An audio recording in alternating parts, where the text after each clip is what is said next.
buenas tardes, bienvenidos, buenas tardes a todos los que estamos en el Cono Sur. Veo a algunos que nos acompañan desde Europa. Buenas noches a ustedes.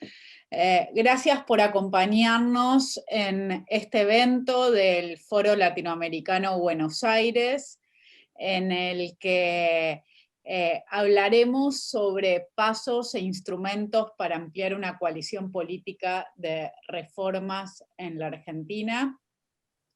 Este evento fue organizado a partir de un texto que nos envió mediante Gabriel Salvia Marcos Novaro, y la idea es conversar sobre este texto, que justamente va, como el título de esta reunión, sobre las posibilidades de ampliar una coalición política que permitan las reformas que la Argentina necesita.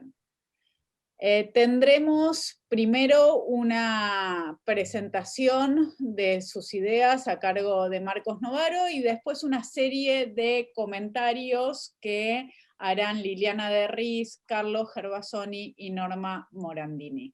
Si bien conocemos a todos los involucrados más que los conocemos, pero déjenme al menos brevemente presentarlos. Todos son parte de CADAL. Marcos es consejero académico de CADAL, se licenció en Sociología y se doctoró en Filosofía por la Universidad de Buenos Aires.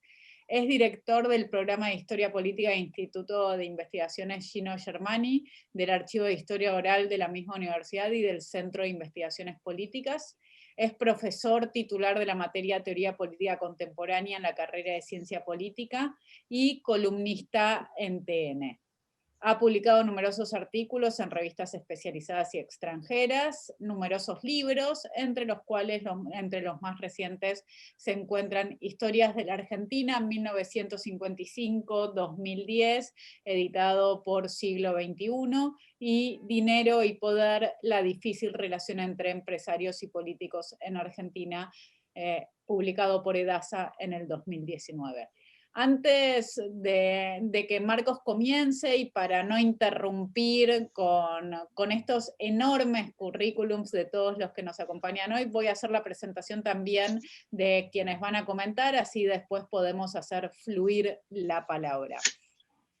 Liliana de Riz es consejera académica de CADAL, también licenciada en Sociología y doctora en Sociología por la Escuela de Altos Estudios en Ciencias Sociales de la Universidad de París. Es profesora consulta en la Facultad de Ciencias Sociales de la UBA e investigadora superior del CONICET. Fue coordinadora y autora de los informes de desarrollo humano de Argentina 2002 y 2005. Liliana es experta en política latinoamericana, estudió los sistemas electorales, los partidos, las políticas públicas y el desarrollo humano. Entre sus libros podemos recordar Sociedad y Política en Chile, De Portales a Pinochet, Radicales y Peronistas, el Congreso Nacional entre 1983 y 1989, y La Política en Suspenso, 1966-1976. Carlos Gervasoni también es consejero académico de CADAL, profesor investigador en el Departamento de Ciencia Política y Estudios Internacionales de la Universidad Torcuato Di Tella y gerente regional del proyecto Varieties of Democracy. Obtuvo una maestría en Ciencia Política en la Universidad de Stanford y se doctoró en Notre Dame. Se especializa en estudios sobre la democracia, federalismo, opinión pública y metodología de la investigación. Sus artículos han aparecido en diversas revistas académicas muy prestigiosas y es autor del libro Hybrid Regimes with Democracies, Fiscal Federalism and Subnational Rentier States, que si bien yo tengo el título de Cambridge University, también fue editado en Buenos Aires, ¿no, Carlos, en español? Está, Todavía no, Sabrina, está por, lamentablemente. perdón, está por, pero está por, o no. Dan alguna idea de que lo podamos Okay, traducir, pero okay. es largo y difícil para traducir. Carlos es miembro fundador y fue presidente de CADAL entre el 2003 y 2004. Y Norma Morandini, Norma asumió recientemente como vicepresidenta de CADAL. Norma es escritora y periodista, columnista de La Nación, de Clarín, colaboradora en El País de España. Fue corresponsal de prensa extranjera, realizó una cobertura especial sobre el juicio a las juntas militares de Argentina para el diario O Globo, y por su labor periodística obtuvo numerosos premios. Norma fue diputada nacional de 2005 a 2009 y senadora nacional entre el 2009 y 2015. Su labor legislativa estuvo principalmente dedicada a la agenda de derechos humanos y libertad de expresión. Entre 2015 y 2019 dirigió también el Observatorio de Derechos Humanos del Senado argentino, y en el 2011 fue candidata a vicepresidenta de la Nación, además de haber escrito en el medio de todo esto varios libros que todos conocemos. Bueno, sin continuar con presentaciones y sin enlentecer el comienzo de la actividad, Marcos, te doy la palabra, y si les parece, luego de la presentación de Marcos, los comentaristas irán expresando sus diferentes visiones, más o menos 10 minutos cada uno, y luego sí abriremos una ronda al público presente. Marcos. Muy bien, muchas gracias, Sabrina, muchas gracias a toda la gente de CADAL y a los que han ayudado a organizar esto, que bueno, es una reacción para mí muy inesperada, digamos, y muy honrosa, digamos, a un trabajo que bueno, en principio empecé a pensar yo hace unos meses, y venía a cuenta, digamos, de los problemas que había tenido la alianza Cambiemos para gobernar, y las dificultades para ampliarse tardíamente, cuando intentó incorporar un sector del peronismo, y que, digamos, en los últimos meses se convirtió en una propuesta un poco más seria, a partir de un par de trabajos que yo escribí, que después empezamos a trabajar con algunos amigos politólogos, principalmente con Vicente Palermo, Alejandro Bombecchi, Nicolás Cherny, digamos, con gente con la que habitualmente yo trabajo, digamos, y que están igual que yo, interesados en pensar alternativas para una coalición más sustentable de salida de la situación de estancamiento y alta inflación que venimos arrastrando desde tantos años, ¿no? Entonces yo no voy a repetir lo que está explicado mal o bien, digamos, en ese documento, digamos, es ahí está más o menos planteada, es una serie de ideas, básicamente una, que es tal vez la idea básica, que es la alternancia concertada, digamos, en la presidencia, entre Juntos por el Cambio y un sector del peronismo, y esta idea, bueno, cómo puede funcionar. Me parece más interesante por ahí que use unos pocos minutos para contar las reacciones de los actores, digamos, ¿no? O sea, cuando yo escribí esos documentos empecé a circular, o sea, más entre los amigos, entre actores de la política, algunos empresarios, algunos economistas, y eso fue, digamos, lo que disparó un poco, bueno, el interés, digamos, en también generar un debate más público, porque la respuesta fue bastante mejor de la que yo esperaba, digamos, ¿no? O sea, hubo de todo, tanto en Juntos por el Cambio como en los dirigentes peronistas a los que les llegó la idea. Hubo de reacciones más positivas a más negativas, o más escépticas, digamos, o menos interesadas, pero diría que en promedio fue bastante mejor de lo que había sido propuestas mucho más acotadas hasta 2019, digamos, ¿no? Hasta ese momento era muy difícil pensar siquiera en una institucionalización de la coalición que existía, digamos, ¿no? O sea, como ustedes recordarán, Cambiemos no funcionó como una verdadera coalición de gobierno, ¿no? Y las máximas autoridades, principalmente el propio presidente, se esmeraron en decir que eso nunca fue un gobierno de coalición, ¿no? Con la idea de que eso le iba a quitar poder, autonomía, capacidad de iniciativa, digamos, ¿no? Que toda esta idea, digamos, entre tecnocrática y de mala sociología, que sostenía que los poderes organizados eran un freno para los cambios, que los cambios venían de la opinión dispersa que Macri representaba, y que esa opinión dispersa que existía tanto en la sociedad como en los actores específicos, en los empresarios, digamos, ¿no? Los empresarios malos, ¿quiénes eran? Los empresarios organizados. Los buenos, ¿cuáles eran? Los unicornios, los emprendedores, toda esa gente dispersa, digamos, ¿no? Esta mala sociología sobre cómo tenían que gestionarse los cambios fue muy influyente en desalentar cualquier institucionalización y por lo tanto también cualquier posibilidad de ampliación más o menos viable de la coalición de gobierno. Ese diagnóstico creo que quedó bastante debilitado entre los actores de Juntos por el Cambio. Y ayudó, sin duda, el panorama cada vez más negro del actual gobierno, digamos, ¿no? Por el cual la idea de que va a ser fácil heredar esto también empezó a debilitarse, digamos, ¿no? Hay de todos modos dirigentes de Juntos por el Cambio que esperan, digamos, que la crisis haga el trabajo por ellos, digamos, ¿no? Como siempre, digamos, ¿no? La idea de la crisis va a destrabar la voluntad de cambio porque va a demostrar que el populismo, el rentismo, el intervencionismo estatista, bla, bla, bla, todo eso es una receta para el fracaso, digamos, ¿no? Bueno, otra vez más la expectativa de que, bueno, de que es a través de las crisis que se puede generar un cambio porque los actores no pueden cooperar más que en una situación de emergencia extrema. Eso también está flotando, pero digamos, está bastante más debilitado por la preocupación que hay muy extendida de que aún ganando, los recursos con los cuales se va a contar van a ser aún menores que en 2015. Digamos, ¿no? Las posibilidades de endeudarse van a ser más bajas, las posibilidades de compensar, por lo tanto, a sectores que podrían resistir los cambios, también va a ser muy compleja, digamos, ¿no? Entonces esto, yo sumaría además un tercer elemento, que es la debilidad de los liderazgos, digamos, ¿no? Todos los posibles candidatos a la sucesión presidencial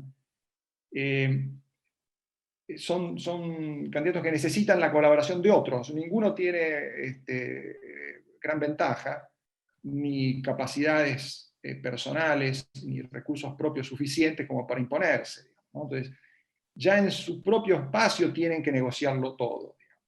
Entonces, más todavía está, me parece que abierta la situación para que haya cierta disposición a cooperar que antes fue bastante escasa. A eso sumaría un problema que tiene que ver con la situación del peronismo y que me parece que es un elemento a tener en cuenta, que es que, digamos, Cristina Kirchner a partir de 2019 cambió drásticamente su diagnóstico sobre la relación entre el kirchnerismo y el resto del peronismo, y ha logrado institucionalizar un partido dentro de un frente que tienen digamos, posibilidades de sobrevivencia, ¿no? Aún en el caso de un gobierno que termine mal, no está asegurado que haya peronistas disidentes disponibles, porque no hay un cuadro de fragmentación parecido al que hubo en el ciclo kirchnerista anterior, digamos, ¿no? Y que hacía muy fácil encontrar aliados.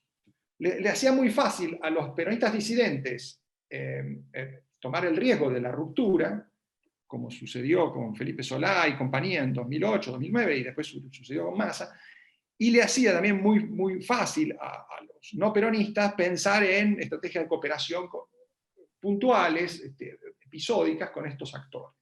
Eso no es lo que está pasando, digamos, ¿no? Desde 2019 en adelante lo que tenemos es una polarización entre dos bloques que tienen bastante disciplina interna y para los cuales es muy riesgoso romper esa disciplina, salir y tratar de apostar a la tercera vía. La tercera vía ha quedado reducida entonces a una cosa muy, muy escueta, y es probable que siga así aún en una situación de debilitamiento del actual gobierno, digamos, ¿no?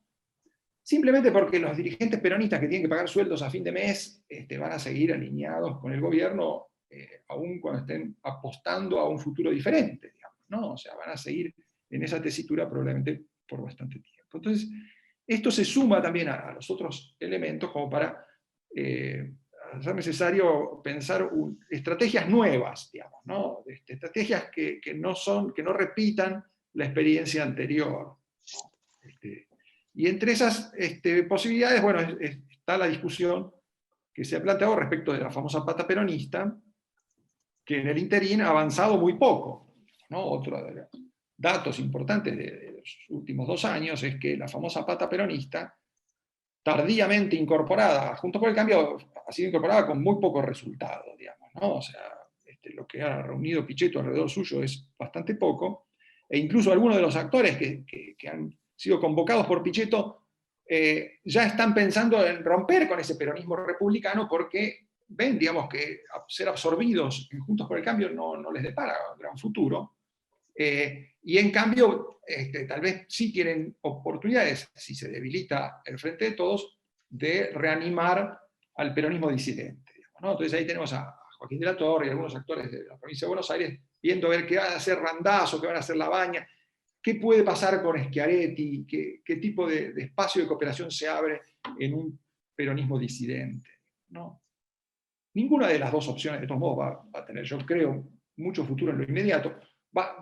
Tal vez va a prosperar un poco ese peronismo en algunos distritos, habrá que ver qué pasa en provincia de Buenos Aires, pero lo cierto es que, digamos, que hay muchas preguntas y pocas respuestas, digamos, y hay mucha confusión respecto del futuro y de cómo poder potenciar ese espacio disidente en una situación en la cual finalmente el gobierno nacional tiene un gran poder a través del manejo de las transferencias de recursos sobre todos los que administran algún espacio institucional. Y eso es así de cara a las elecciones de 2021 y va a ser también después de las elecciones de 2021 va a ser igual, digamos, ¿no? O sea, esa gente va a seguir seguramente rehén de esas transferencias de recursos. Entonces yo creo que en todo este contexto creo que esta idea no cayó del todo mal, digamos, y generó una discusión interesante respecto de cómo generar un espacio de cooperación de mediano plazo, donde el peronismo y el no peronismo puedan cooperar reconociéndose como espacios diferentes, con bases de apoyo diferentes, y que tienen que poder prosperar como tales, en términos relativamente autónomos. No pueden ser absorbidos uno en el otro. Y para lograr eso, el mecanismo de la alternancia presidencial pactada parece ser, o podría ser, una vía, digamos, ¿no? Tal vez pueda haber otras y habrá que explorarlas, digamos, ¿no? Pero en principio parece una posibilidad que estos actores pacten un mecanismo de cooperación que se prolongue en el tiempo, que reparta los beneficios de la cooperación de un modo equilibrado entre ellos y también distribuido en el tiempo, y que eso permita la gestión de un plan de estabilización y reformas que también necesita, fundamental para tener éxito, un largo tiempo de maduración. ¿No? Más allá de las estrategias que se elijan para la estabilización, que pueden ser más de shock que las que intentó Macri, probablemente sea conveniente que sean más de shock, nadie imagina que una estabilización pueda tener éxito en Argentina sin reformas que la acompañen. Y esas reformas van a insumir tiempo. Y ya hemos tenido experiencias, digamos, de proyectos de cambio que empiezan con cierto ímpetu, pero que a mediano plazo tienden a debilitarse. Entre otras cosas porque los costos que se van acumulando alientan por lo menos a algunos de los actores reformistas a apostar a representar a los excluidos, ¿no?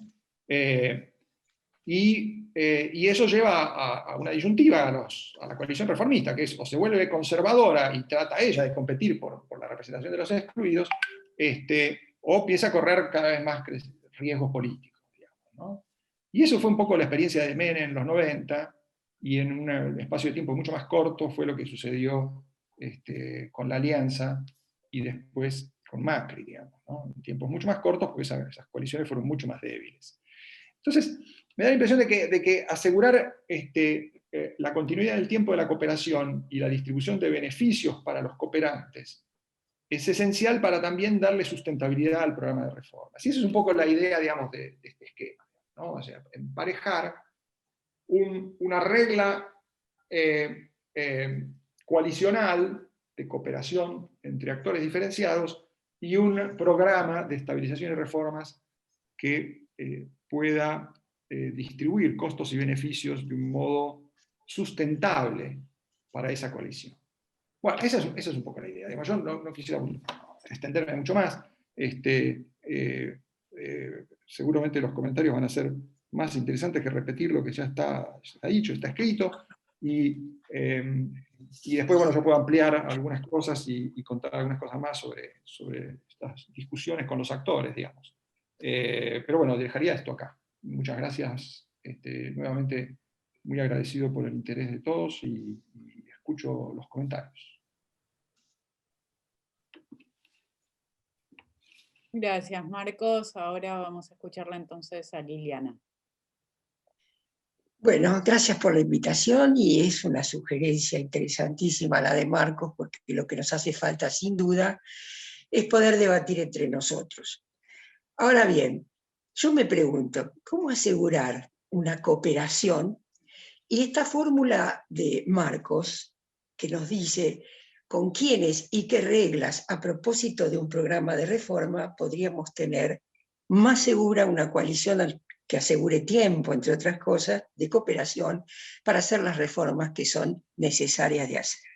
Ahí entro yo a las dudas, y mis dudas son muchas, porque yo me digo, ¿quiénes integran la coalición? Partidos. Desde la crisis del 2001, los partidos implosionaron, y en realidad pedir que Zapata sea un partido autónomo con reglas propias, por ejemplo, en la pata peronista, no se me hace muy fácil de imaginar, fuera de ciertos liderazgos de conducción que tendría que ver quiénes son para ver el peso que eso tiene. Por otro lado, la idea de una sucesión presidencial alternada también me resulta interesante, nueva, pero no necesariamente veo cómo podría ser eficaz o cómo podría ser puesta en marcha. Porque yo creo que el problema mayor, que de algún modo Marcos lo señaló, pero que para mí es muy, muy importante, es la carencia de liderazgos en realidad con perfiles transformadores y democráticos, con capacidad de convocatoria, aquellos que realmente puedan tener peso propio. En ausencia de estas figuras, asegurar una alternancia secuenciada, no veo cómo. La concertación chilena en su época, que ya pasó bastante tiempo, tenía partidos consolidados, en realidad partidos institucionalizados. Y tenía además la regla de, luego del peso de la democracia cristiana y la sucesión de Lagos, de la realización de internas, porque en las internas se ve quién pesa con qué para asegurar la mayor cantidad de votos. Yo sinceramente soy muy escéptica sobre la posibilidad de concertar una alternancia secuencial. Pero ahora viene el otro punto, que nosotros diríamos muy bien, hay actores definidos que concertan alrededor de estas reglas de cooperación en el tiempo, a propósito de un programa de reformas. Y ahí también viene otra de las cuadraturas del círculo, porque en general se habla de reformas muy abstractas, la reforma laboral, pero yo digo, en este país se encuentra posibilidad de concertar que con el déficit fiscal insostenible van a poder enfrentar un sistema jubilatorio en crisis terminal y decir, todos aquellos jubilados de clase media y alta que no aportaron, no va más, y pasar eso a la asistencia del Ministerio de Bienestar Social, van a poder decir, no tenemos posibilidad de tener una línea de bandera, que es una originalidad nuestra, para mantener una banda que vive del Estado y que además se apodera del Estado, con pérdidas fenomenales, mandamos los 4 vuelos, 5 vuelos a costos extraordinarios para traer a cuentagotas vacunas. Bueno, no voy a abundar en eso, pero así digo, seguimos con Río Turbio, el territorio de Aníbal Fernández, que nos poluye con carbón en el mundo en que vivimos. El astillero de La Plata, ¿cuánto hace que no hace un barco? Mi amigo Alieto Guadañi, con el cual hablé estas cosas, me da la claridad de que si uno no dice cosas concretas, mira, este es un acuerdo, pero ¿sabes qué? hacemos esto, esto y esto. No, nos prometemos reformas. Y ahí vamos a ver quién es quién está dispuesto a hacer qué. Porque a mí lo que más me preocupa de esta opción interesante, porque nos obliga a debatir y es lo que necesitamos, es esta idea de que Juntos por el Cambio o la coalición opositora con actores del peronismo consolidados tiene que ser el reformador del peronismo. Esta es una novedad que nunca había escuchado. Que tiene que ser el puente de plata, dice en su presentación. Y yo me pregunto por qué esto tendría que ser así. Esto realmente a mí no me cierra, porque reformar al peronismo es una tarea que hará el propio peronismo o no hará, pero pedirle a la oposición que arme una coalición para además transformar a un actor que es su principal adversario en la lucha política en una pieza integrada en parte para con eso reformar al peronismo, lo veo realmente muy utópico. De todas maneras, cuando Marcos dice hay que hacer algo, porque el kirchnerismo es un asunto serio, tiene un partido poderoso, en realidad tiene copado el Estado por una banda que vive del Estado y que tiene lealtad en el Instituto Patria, a quien lo dirige, que es la Presidente.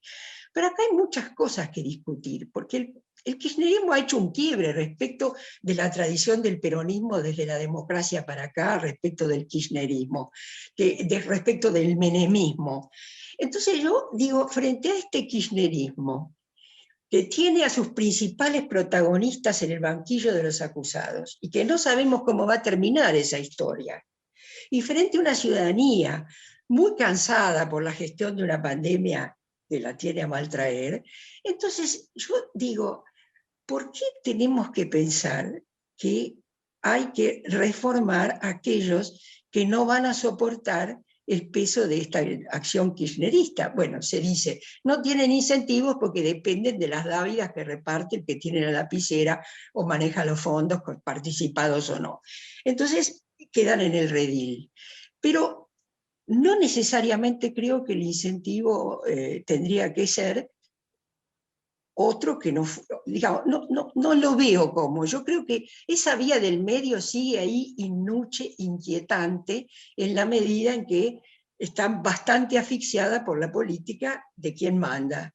No sé si tiene o no tiene posibilidad de fragmentarse. Sé que, como vos bien dijiste, Marco, tenemos dos polos, por suerte, eso neutraliza la polifragmentación a la peruana, pero de todas maneras, la posibilidad de tener incentivos para mudarte a una coalición y asegurarle continuidad con una regla sucesoria tan extraña que no dependería del juego político inmediato, sino de un compromiso previo a propósito de una reforma que no está claro cómo podría acordarse, con qué puntos, lo veo difícil. Yo nunca digo imposible, digo improbable. En política, a la frontera de lo posible se trata de correrla, y si los políticos lo hacen, bienvenido. Como vos decís, no puede ser la crisis el alimento de los cambios que no hacen más que cíclicamente repetir los fracasos de unos y de otros. Pero por eso celebro esta discusión. Pero yo quisiera no terminar esto rápido, porque no quiero abusar del tiempo, sin pensar que a medida que el derrumbe avanza, yo más evoco experiencias como la reconstrucción alemana, y más me impresiona algunas observaciones que leo como un libro que me orientó mucho, que es el libro de Dahrendorf, Las reflexiones a propósito de la Revolución Europea, las cartas a un caballero de Varsovia. Porque si algo la experiencia alemana de reconstrucción indicó, no solo que había un Konrad Adenauer, que mejor tenerlo y no tenemos nada ni semejante, pero además había muchos líderes, no es tarea de uno solo. Había quien sabía comunicar y había nuevas ideas comunicables para atraer, convencer y hacer atravesar un valle de lágrimas con la idea de un futuro para el cual el sacrificio valía la pena. Sin esos personajes parece difícil animar este drama solamente con reglas y con teóricos incentivos que dependerían de, si ustedes se vienen, pueden tener éxito y además llegar al gobierno en vez de estar oprimidos con las migajas de quien manda, que los tiene bajo el látigo. No lo sé. Yo soy muy pesimista sobre confiarme en la artesanía política, porque ingeniería política me parece un término excesivo, pero no solo con las reglas y con la idea de quiénes son los actores, imaginada, porque los actores que tenemos no se acercan a eso, podríamos lograrlo. Pero sobre todo me resisto a pensar que la oposición tiene que ser el puente de plata para reformar al peronismo. La oposición tiene que armar una propuesta reformadora y tiene que ganar con quienes se le arrimen. Y gobernar es otro asunto. Para gobernar habrá que ver cómo, con quiénes y si hay los suficientes líderes con ideas que sean capaces de conducir un proceso difícil, de sacar del pozo con mucho sufrimiento a este país. Ahí me quedo, porque como ven, dije lo que dije y en síntesis soy muy escéptica, sin duda. Ojalá pudiera estar más entusiasta. Bueno, el debate está planteado. Carlos, te escuchamos a vos ahora.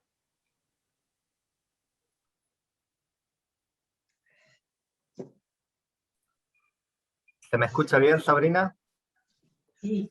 Perfecto, gracias. Bueno, mira, en primer lugar quiero agradecer a CADAL por organizar este evento, invitarme, a Gabriel Salvia, a Cyril Rhodes, a vos, Sabrina, como autoridades y organizadores del evento, a Marcos, porque nos obligaste a pensar y nos abriste tu propuesta a varias otras personas que indudablemente vamos a ser críticos, los académicos somos así, siempre tenemos críticas, pero también en algún momento formateamos la cabeza para saber que esas críticas siempre terminan en mejorar nuestro trabajo, ¿no? Cuando nos critican en los referatos o nos critican en nuestras propuestas, generalmente mejoramos y mejoran las propuestas, así que me parece que este es el espíritu de este evento. Y voy a mencionar y agradecer también a Norma Morandini y a Liliana Rey, que están acá conmigo, y a Carlos Fara y a Jorge Streb y a Hernán Alberro, porque tuvimos un intercambio entre todos estos que acabo de nombrar, incluyendo a Marcos, anterior. Yo leí con mucho interés lo que cada uno de ellos y ellas escribieron en el intercambio de emails que tuvimos, y algunas de las ideas que voy a mencionar vienen inspiradas por alguna de esas intervenciones de algunos que me acompañan en la mesa y otros que no. Yo lo primero que quiero decir, que puede ser obvio, pero me parece muy importante destacarlo, es que el principal aporte de lo que nos propone Marcos es identificar un problema grave del que se habla poco, digamos, ¿no? Este problema nos va a afectar. Tarde o temprano la oposición va a ganar, en el 23 o en algún otro, y lo que Marcos señala como un problema de cómo construimos una coalición de reformas va a pasar. Le pasó ya a Macri, le pasó antes a De la Rúa, le pasó antes a Alfonsín. Es muy difícil gobernar este país con las reformas que requiere desde hace 50 o 60 años, ¿no? Y es más difícil cuando el que gobierna no es el peronismo, por muchos motivos bien conocidos. Yo voy a mencionar uno que hace en mi agenda de investigación, el Senado. Nunca vas a tener mayoría en el Senado, y entonces no podés pasar ninguna ley si no tenés algún tipo de acuerdo con el otro. El segundo aporte es ponerlo en la agenda, digamos. Me parece bárbaro, Marcos, lo que nos contaste y nos estás contando, que esto empieza a circular, que salga de la academia, que salga de la cabeza de cientistas sociales y vaya a los políticos, a los empresarios, a los periodistas, a varios lados, ¿no? Esto ya solo es un gran avance, y me parece que si nos quedáramos acá y tu propuesta circulara y pusiera a la clase política y dirigencial argentina a pensar sobre esta cuestión, ya estaríamos bien, ya sería un gran aporte. Porque lo segundo que voy a decir, después de destacar el principal aporte, es que esta propuesta, como cualquier otra, es polémica, es debatible, es perfectible. Cualquier propuesta, o sea, indudablemente, se proponga lo que se proponga, y lo proponga quien lo proponga, tiene tantas aristas, complejidades, dificultades, que nunca vamos a estar 100% de acuerdo, simplemente se trata de ver cómo podemos llegar a algo razonable, que genere cierto consenso, pero nunca va a haber una sola visión de este tipo de soluciones, ¿no? Entonces, el diagnóstico y ponerlo sobre la mesa me parece más importante que el contenido concreto de la propuesta de esta o de cualquier otra, ¿no? Y también desde digamos, como una especie de presupuesto epistemológico, voy a decir como tercer punto, que a mí me parece difícil, diría imposible, que una sola regla resuelva un problema. Yo estoy seguro que Marcos está de acuerdo con esto, y que seguramente la propuesta tiene alguna mayor complejidad y detalles que todavía no nos has comentado, pero digamos que los politólogos sabemos que el diseño institucional o la artesanía institucional o como se quiera llamar, difícilmente depende de cambiar una cosa en un complejísimo sistema político, ¿no? Y digo esto porque los que estamos en esta industria del mundo de pensar sobre la política, esto nos resulta obvio, pero cuando uno da un pasito afuera, el mundo empresarial, periodístico, etc., se compran fáciles estas recetas, ¿no? Y creo que es algo que hay que advertir a los que escuchen la receta de Marcos, que difícilmente una regla solucione, ¿no? Los que tengan suficientes años recordarán que en los 80 había quien pensaba que pasar del presidencialismo al parlamentarismo podía ser una gran solución para la Argentina. En los 90 que eliminar la lista sábana podría solucionar todos los problemas. Estoy exagerando, por supuesto. Más recientemente, una sacralización del voto electrónico como una posible solución de nuestros problemas. Alguna vez me convocó un legislador porque estaba convencido que si prohibiéramos la reelección de todos los cargos en la Argentina, eso solucionaría todos nuestros problemas. Y está claro que ni ninguna de esas cuatro, ni la de Marcos, ni ninguna otra que sea una, va a resolver muchos problemas. Podrá ser parte de una solución más amplia, ¿no?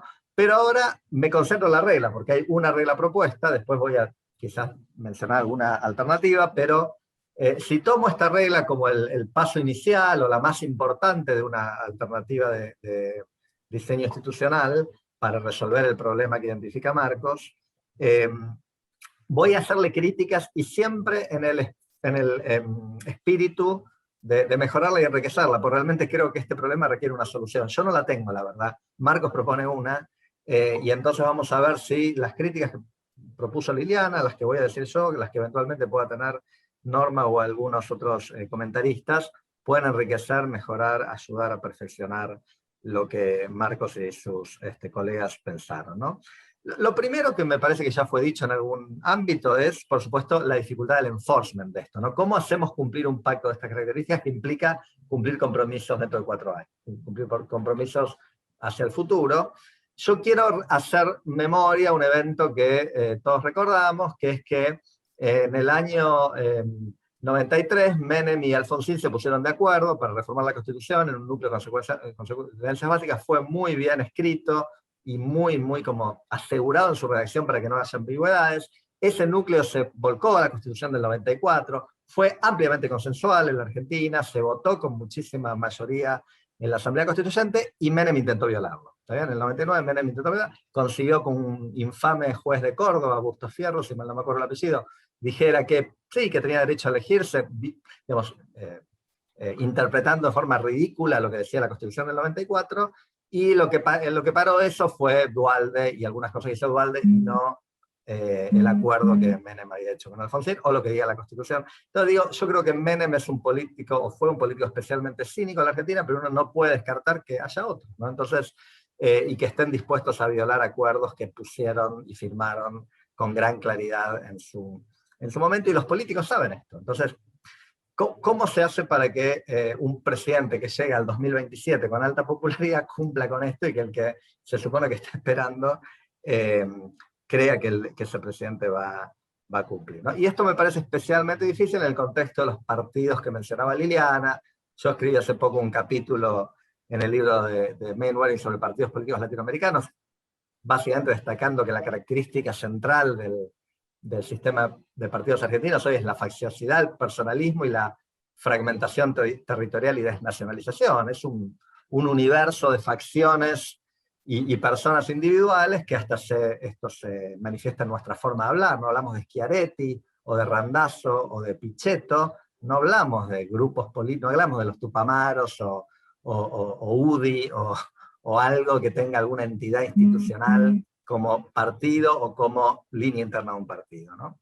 Entonces, en ese contexto, el cumplimiento de los acuerdos es más difícil porque hay como mavericks, diríamos en inglés, ¿no? Como cuentapropistas que hacen cosas y van pasando de partido a partido y van haciendo cosas que les convienen, y que por supuesto tenemos los ejemplos más, si quieren, estereotípicos del peronismo. Massa me parece que representa todo esto que estoy diciendo, el que va viendo tácticamente cada día qué le conviene el que va a meter en cárcel a los de las Cámpores, a los 3 años está aliado con ellos. Está bien, Massa le circulan muchos memes por esto, pero no es el único, ¿no? Pichetto hizo lo mismo, fue 16 años el jefe legislativo de la agenda del kirchnerismo y de repente es candidato a vicepresidente con Macri, ¿no? Me pareció un escándalo. Yo casi que voté por Macri en el 2019 con muy pocas ganas, ¿no? Pues yo no quiero votar al tipo que le garantice impunidad y la agenda de todo lo que hizo el kirchnerismo en todos sus años.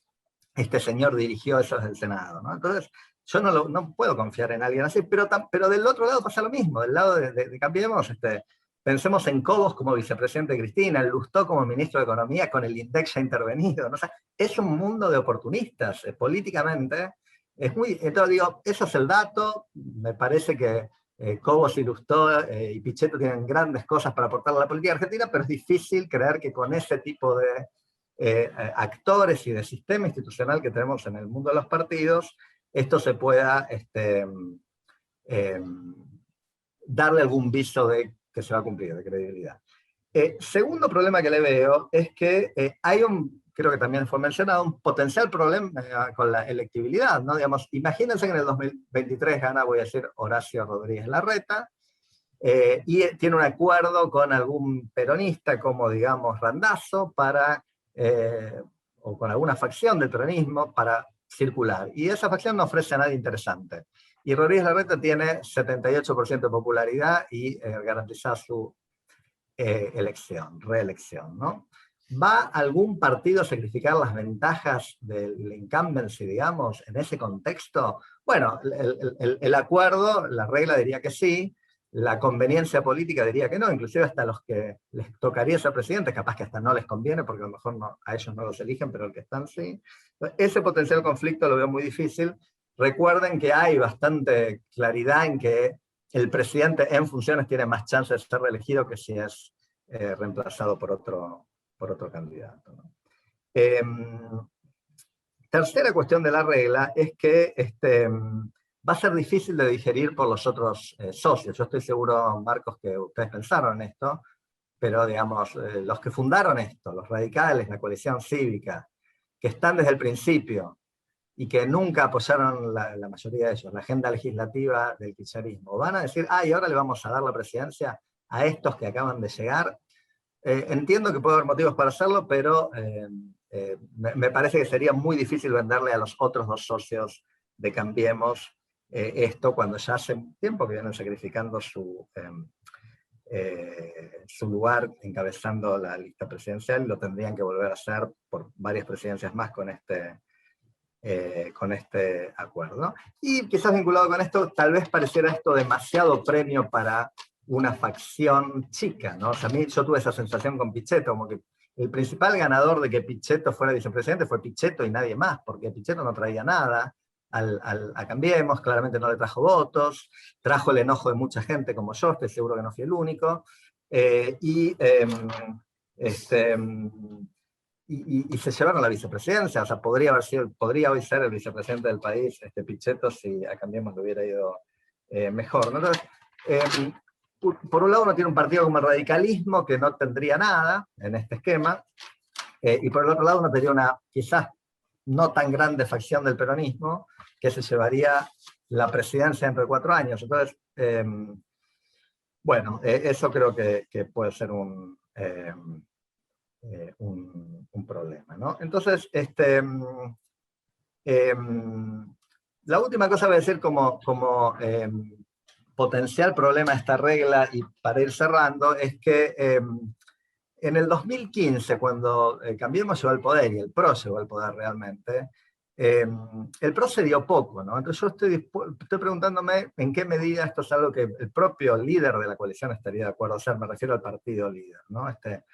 La verdad que la presidencia, la vicepresidencia, la presidencia provisional del Senado era todo PRO, los ministerios eran muy mayoritariamente PRO, con un par de ministerios para el radicalismo, nada para la coalición cívica, ni siquiera le dieron lugares emblemáticos, no sé, yo estoy seguro que la coalición cívica hubiera querido tener la Oficina Anticorrupción o la CIDE, no hicieron nada de eso. La verdad que a mí me pareció amarrete en ese momento lo que ofreció Macri a sus aliados.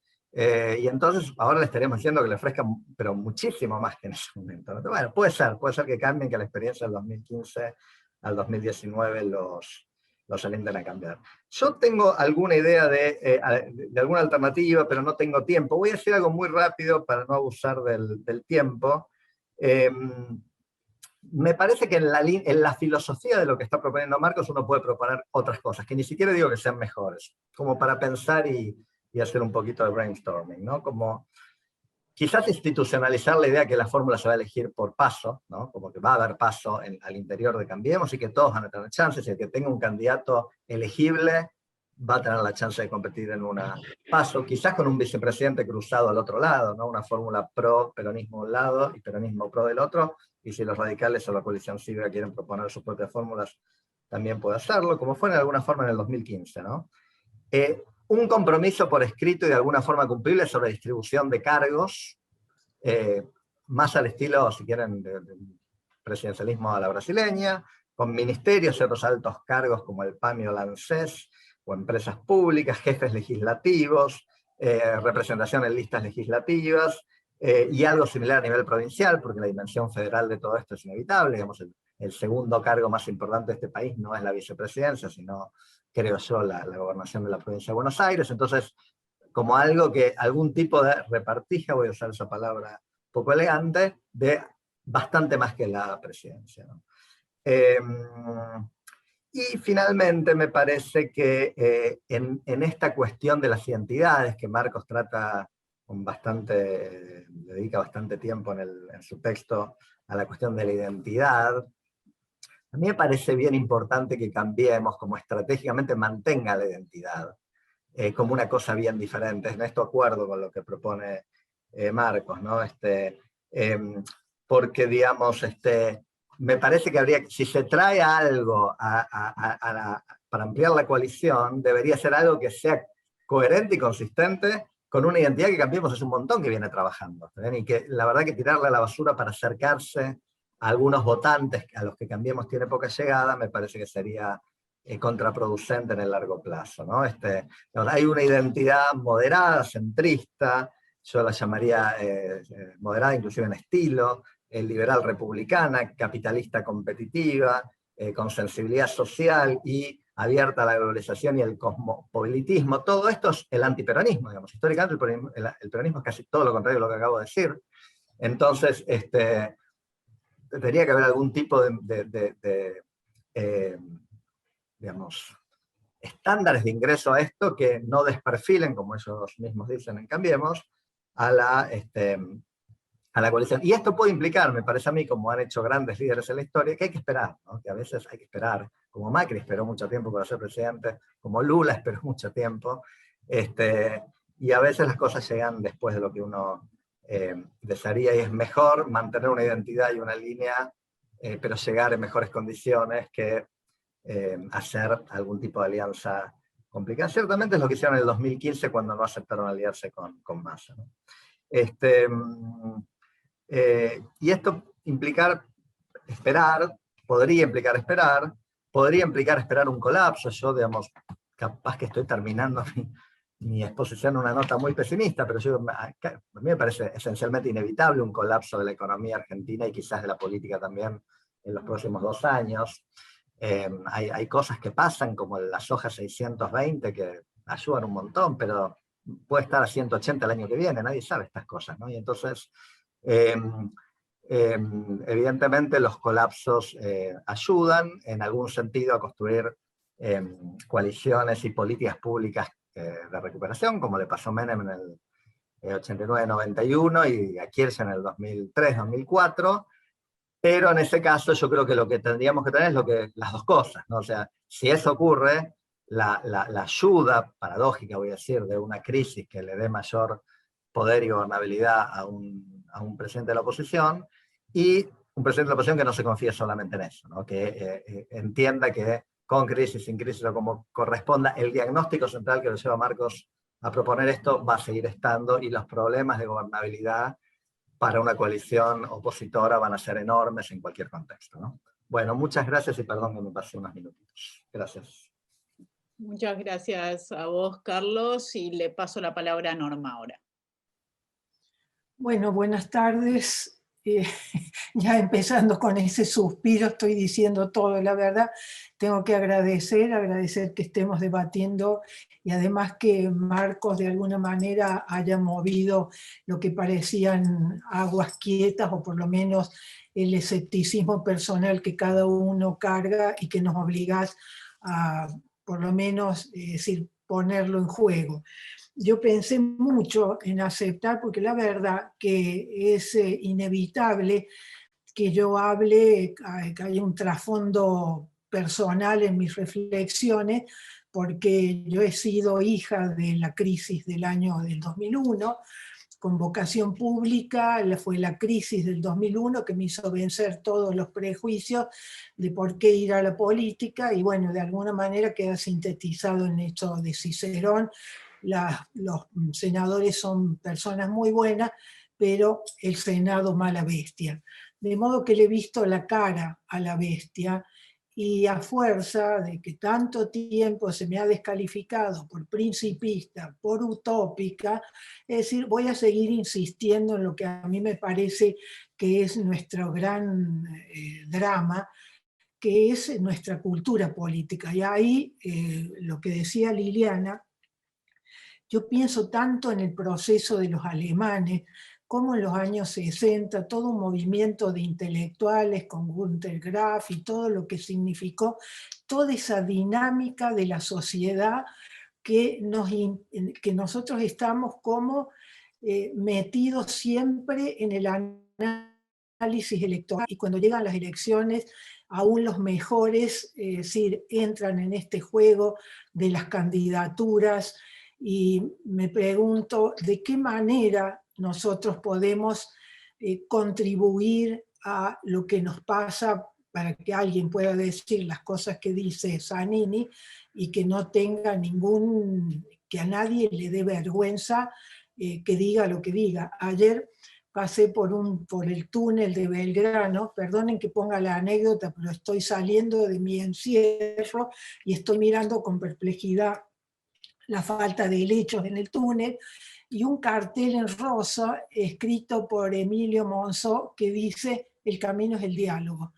Y me impresionó mucho, porque digo, ¿qué quiere decir el camino es el diálogo si el diálogo es inherente a la democracia? Es decir, ¿por qué nunca en el debate vamos a ver en la dirigencia, es decir, las cosas obvias del sistema democrático, que es una república? Yo cuando escucho tanto hablar de la república, digo, ¿por qué no salimos con un micrófono y le preguntamos a la gente qué quiere decir que es una república? Y ahí la verdad que me parece que nosotros, los que tenemos responsabilidad de micrófono, hemos eludido en la política, en los intelectuales, contribuir a esta pedagogía de la política, ¿no? Entonces quedamos siempre entrampados en que por supuesto como análisis es correcto, que por supuesto la propuesta de Marcos hay que debatirla, que por supuesto no tenemos liderazgos débiles, porque tenemos una cultura política absolutamente, es decir, yo sigo creyendo que acá la polarización no es peronismo ante peronismo, es democracia, o esta concepción de la democracia popular electoral, que si ganas una elección tenés la mayoría, eso es como ese carácter plebiscitario. Cuando veo el tema de las coaliciones, yo caí también en la tentación, tal vez más por curiosidad, creyendo realmente que hacía falta una alternativa socialdemócrata. Y si ustedes miran qué pasó con esa coalición, con todos los que fuimos candidatos con Wiener, todos están en el kirchnerismo. Después, yo creo que la crisis ahora, ¿qué ha hecho en Cambiemos? Que Cambiemos, cuando gobernaron, la verdad que le pasaba más o menos lo que le pasó a la coalición en España, donde los que integran la coalición, en lugar de debatir y resolver sus problemas hacia adentro, terminan haciendo una disputa de decires en los medios, y son incapaces de llevar adentro de las coaliciones lo que realmente hay que cumplir como si compromiso o como debate o lo que sea. Mi escepticismo tiene que ver, es decir, yo tengo que cuidarme para no cometer lo mismo que critico, pero me doy cuenta que cuando hablo todavía tengo, es decir, las heridas, consecuencia de haber convivido con el kirchnerismo casi 10 años, es decir, de haber visto, es decir, yo celebro que Pichetto ahora, no es que nosotros tenemos que reformar a Pichetto, Pichetto tiene que probar que ha hecho una opción democrática, porque yo he sido testigo, he visto cómo, es decir, se defendían cuestiones antidemocráticas y esta cultura perversa de seguir cambiando voto por favores. Entonces, en tiempos electorales hay que aprovecharlos, porque creo que este es un momento para poner en debate la propuesta de Marcos y llevarla y ampliarla y que sea realmente un debate en la sociedad, pero también hay que tener en claro de ver cómo nosotros también, como propuesta de afuera, conseguimos institucionalizar una presión de opinión pública para que la política no vuelva a quedar entrampada en este juego de que me das que te doy, cambias voto por favores, y sobre todo lo que yo veo que en lugar de que las crisis nos hayan hecho crecer, la degradación de la cultura política, es decir, a mí personalmente, y esto por eso tenía dudas de aceptar, porque tengo que poner, es decir, voy a decirlo de manera cursi, tengo que poner mi corazón encima del debate y no creo que haya sido inútil mi participación, pero tengo bastantes marcas, consecuencias de haberle visto la cara a la mala bestia, y aún los mejores, que realmente hay mucha gente con la que hay que trabajar. Pasó con la coalición de Wiener, que nos llamábamos Frente Amplio, pero enseguida era con este sí y con este no. Que yo siempre decía, muchachos, nos llamamos Frente Amplio, pero decir, pones el límite era Macri. No, el límite es la democracia. Yo creo que la situación del país está en tal estado que no nos podemos permitir imaginar alternativas partidarias o de personas que puedan reemplazar lo que yo sí creo que tenemos que movilizar, es lo mejor de esta sociedad, crear un espacio de convicciones democráticas que pueda presionar sobre la política, porque la ciudadanía no tiene dimensión del temor que le tiene la política a cuando las voces de la ciudadanía son fuertes, no fuertes porque gritan en la plaza. Yo creo que lo que hay que reemplazar precisamente es que la calle sea el lugar de la disputa política.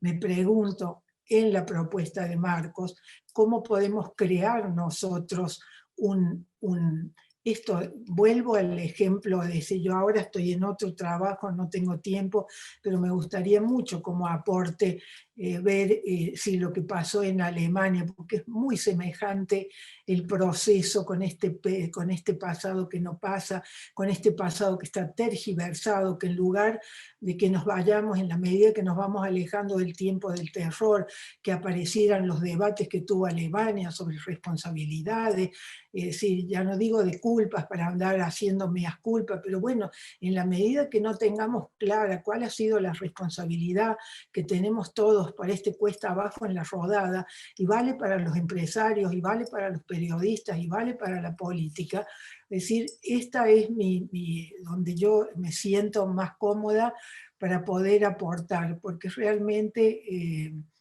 es lo que les decía antes, no estoy demasiada teñida por el paso de la política y haber visto, es decir, cómo, bueno, podría llenar, contar anécdotas, pero siempre en las reuniones de la política yo le decía lo mismo, pero ustedes no hablan de política, hablan de políticos. Y entonces me parece que nosotros que tendríamos tenemos la posibilidad y el privilegio de poder llevar el debate a la política, que caigamos en la tentación de pensar en las patas peronistas. Es decir, yo creo que las tragedias de nuestro país han sido siempre las peleas internas del peronismo, y que el peronismo se tiene que democratizar, y en la medida que se democratice tendrá espacio en las coaliciones democráticas, pero no creo que como consecuencia de alguna figura que ha tenido como puede ser el caso de Pichetto. Me encanta escucharlo ahora, que Pichetto diga en los medios lo que jamás yo le escuché en la Cámara, porque, es decir, inclusive no me faltaban momentos que miraba con cierta admiración cómo hoy podés defender una cosa y mañana otra, ¿no? Y me parece que eso a veces uno tiene... Yo a los ojos de Pichetto soy las buenistas, esa gente buenita. No, yo no soy buenista, creo que ninguno de nosotros dejaríamos ser que nos descalificaran por tener principios, por tener valores, por tener vocación pública y tener esta angustia enorme que tenemos de ver hacia dónde está yendo nuestro país. Entonces, no es mucho lo que tengo para aportar porque no quiero ahondar en, creo que hay que tomar la propuesta de Marcos porque ya que exista una propuesta es sacarnos de bajar los brazos y tener un poco el gran peligro que yo veo en este momento, el griterío va... reemplazando al debate político, la gente se va desentendiendo con razón porque está demasiado dominada por sus cuestiones del cotidiano y las urgencias, y porque el debate público es un debate que está totalmente contaminado, porque está personalizado, porque hay gritos, porque hay descalificaciones, porque hay mucha angustia, porque hay mucho miedo. Entonces, lo único que puedo aportar yo a agradecerles realmente la confianza.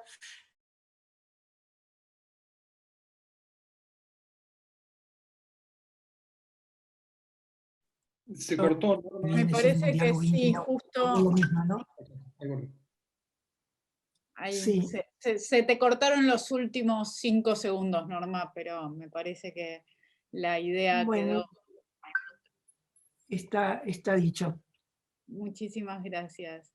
Marcos, tenemos algunas preguntas, pero antes de pasar a las preguntas y por la densidad de los comentarios y todo, me gustaría que vuelva a vos la palabra para generar un diálogo entre lo dicho y lo que vos planteaste antes.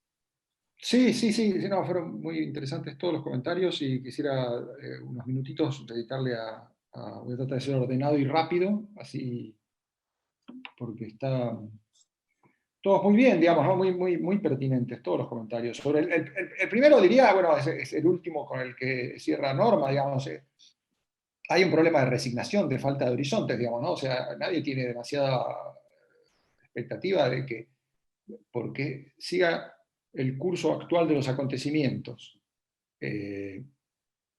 y digamos, este gobierno termine mal, gane Juntos por el Cambio y tengamos algún presidente de los que están ahí candidatos, las cosas vayan a mejorar, digamos, o sea, ni ellos lo creen, ¿no? Ni ellos creen que eso sea bueno. O sea, me parece que eso es un dato, digamos, ¿no? Hay una gran falta de expectativas y eso está indicando, bueno, un contexto de desinfle de las fuerzas del cambio, digamos, ¿no? Las fuerzas del cambio hay que crearlas, no están ahí. No es que la gente se pasa de apoyar al frente de todos a Juntos por el Cambio, simplemente pasa al escepticismo, decir, bueno, y eso se refleja en las cotizaciones de las empresas, se refleja en el comportamiento de los empresarios y sus familias, en la gente cuánto dedica a leer el diario, digamos, ¿no? Y lo que vale la pena leer de los diarios, digamos, ¿no? Siempre la misma nota. Yo no sé si le pasa a ustedes, pero yo leo cada vez más rápido el diario. Siempre, las notas se repiten, las que se vienen escribiendo hace varios años, digamos, ¿no? O sea, bueno, entonces, ese es el contexto de resignación, que es el principal problema, digamos, ¿no? O sea, para movilizar la fuerza de cambio hay que cambiar ese contexto, digamos, ¿no? Entonces, yo no digo que esto sea la llave para hacerlo, digamos, pero bueno, hay que trabajar mucho, digamos, ¿no? Bueno, eso es lo primero. Ahora, varios puntos que son muy importantes, digamos, de lo que se ha dicho, muy importantes, que tienen que ver con problemas esenciales. El primero, de línea de Richard, anoté tres, digamos. Uno es nuestros partidos son indisciplinados. Comparar con países donde hubo acuerdos, pero con partidos disciplinados es muy abusivo, digamos. Nosotros tenemos que formar los partidos al mismo tiempo que formamos la coalición. La coalición tiene que lograr crear los incentivos para que los partidos funcionen como tal, no sean rejuntes de líderes que hacen cualquier cosa con tal de ascender en la carrera y digamos, les importa un rábano la preservación de sus organizaciones. Ese es el principal problema que van a tener cualquier coalición que se arme, y Juntos por el Cambio lo ha tenido, digamos, no como problema, lo ha tenido. Por eso ha sido tan difícil que madure como coalición de partidos. Recién ha empezado a hacerlo después de salir del gobierno. Hoy funciona mucho mejor que como funcionó los 4 años que estuvo en el gobierno. Así es. No funcionó como coalición de partidos. Ahora se empezaron a reunir, ahora existe una mesa donde se reúnen y se reconocen como dirigentes de Juntos por el Cambio, todo, y dicen, tomemos decisiones. Ahora, cuando lo perdieron el poder. Bueno, eso es una... No hace falta abundar, digamos. Entonces, yo creo que las reglas que hay que proponer tienen que resolver estos problemas. O sea que hay una de las principales tareas de las reglas tiene que ser consolidar a sus actores. Por eso lo que dijo también Carlos es fundamental sobre las alternativas. Lo presento como alternativa, yo creo que bueno, se puede pensar como parte de este mismo esquema, digamos, ¿no? O sea, vos tenés que resolver los problemas legislativos de composición del gobierno y los problemas territoriales, del federalismo, de las provincias y municipios. Tenés que resolver todos esos problemas con reglas de cooperación que vayan junto con lo que creo que es una regla necesaria, en mi opinión, pero bueno, por ahí no, pero bueno, con la regla de la sucesión presidencial, digamos, ¿no? O sea, todo eso tiene que ser un paquete de reglas de consolidación de los actores. Que aprendan a participar de la coalición fortaleciéndose, digamos. Ese es un poco el mecanismo que creo Juntos por el Cambio tardíamente, muy mal, y por una cantidad de errores que se cometieron en la gestión, empezó a hacer recién en 2019. ¿No? El segundo comentario de Liliana tiene que ver con la debilidad de los liderazgos, y mi argumento ahí, que fue, yo algo dije al principio, me parece que hay que ver la ventaja de la desventaja. ¿No? O sea, que los líderes sean débiles tal vez no es solamente un problema. Tal vez es una ventaja, porque esta gente sabe que necesita a los demás. Entonces, tiene una predisposición mayor que Macri en el 2015 a cooperar. Y eso hay que estimularlo antes de que sea tarde, antes de que aparezca un ganador y diga, me llevo todo. Digamos, ¿no? Entonces, es muy importante aprovechar el tiempo, aprovechar. La construcción de la coalición sería de desear que empiece antes de que los candidatos se consoliden. Digamos, ¿no? Pero efectivamente, de todos modos, sí, la debilidad de los candidatos es un problema, porque siempre es bueno tener presidentes fuertes, ¿no? Y un presidente con débiles recursos propios de liderazgo va a tener más bloqueos enfrente. Digamos. Entonces ahí hay de todos modos, sí, hasta cierto punto se puede convertir la desventaja en una ventaja. Sigue siendo una desventaja y los bloqueos van a estar a la orden del día. Eso es efectivamente así, digamos, y eso hace a la experiencia de Argentina al respecto muy diferente a la experiencia chilena. Los chilenos no tenían que reformar la economía funcionaba, ¿no? Digamos, no. Se puede decir, bueno, sí, es más parecido a la situación israelí, pero bueno, Israel es un país con una disposición a la cooperación y a la cohesión que es incomparable con Argentina. ¿No? Es un país donde todos están cooperando por sobrevivir desde que nacen. O sea, ni punto de comparación con Argentina. ¿No? Por eso a mí me gusta más la comparación con la salida de la guerra civil en Colombia, donde los colombianos que siguen matándose, digamos, tienen una propensión igual que los argentinos a la querella, un poco más violenta entre ellos, digamos.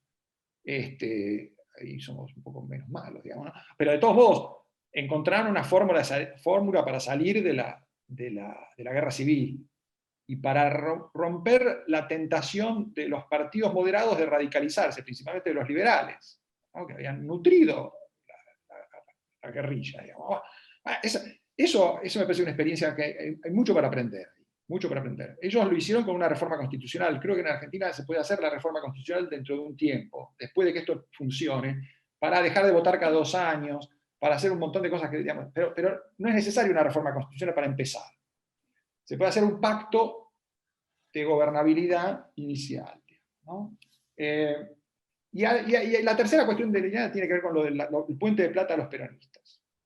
Es un tema que me parece muy importante discutir, porque sí, efectivamente, los peronistas, y lo dijo también Norma, y yo estoy de acuerdo, digamos, los peronistas tienen que hacerse cargo de sí mismos, digamos, ¿no? Depende de ellos que se democraticen, que lo pondrían en los términos, se recentren, o sea, que vuelvan al centro, a la moderación, a un lugar donde sean compatibles con la democracia y el capitalismo, porque hoy no lo son, ¿no? Hay un montón de peronistas que saben que eso les está pasando, pero no pueden zafar de eso. Están atrapados. Algunos dicen que son rehenes. Disfrutan bastante el ser rehenes. Tienen un síndrome de Estocolmo considerable. No importa. La discusión. Irrelevante para lo que nos importa a nosotros, que es esta situación hay que resolverla generando los recursos que ellos no pueden generarse para recentrarse. O sea, el peronismo librado a su suerte tiene una enorme dificultad porque está llena de gente que potencialmente es moderada, pero actúa como si no lo fuera, ¿no?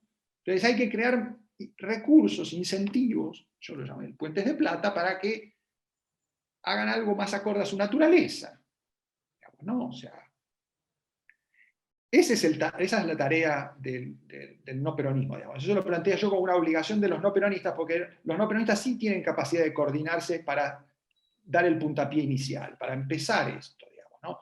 Si uno espera que se organice el peronismo disidente, va a pasar lo mismo que pasó en 2019, eso se desarma solo, ¿no? Y los dueños de los recursos saben cómo usarlos para que esa coordinación sea imposible, digamos, ¿no? Y han aprendido además de sus errores. No van a cometer los errores que cometieron en 2009 y en 2013, donde hubo espacio para la disidencia por el fervor antipejotista de Néstor y después de Cristina. Eso no lo van a hacer de vuelta, eso no, han aprendido, ¿ya? Han mejorado su diseño institucional.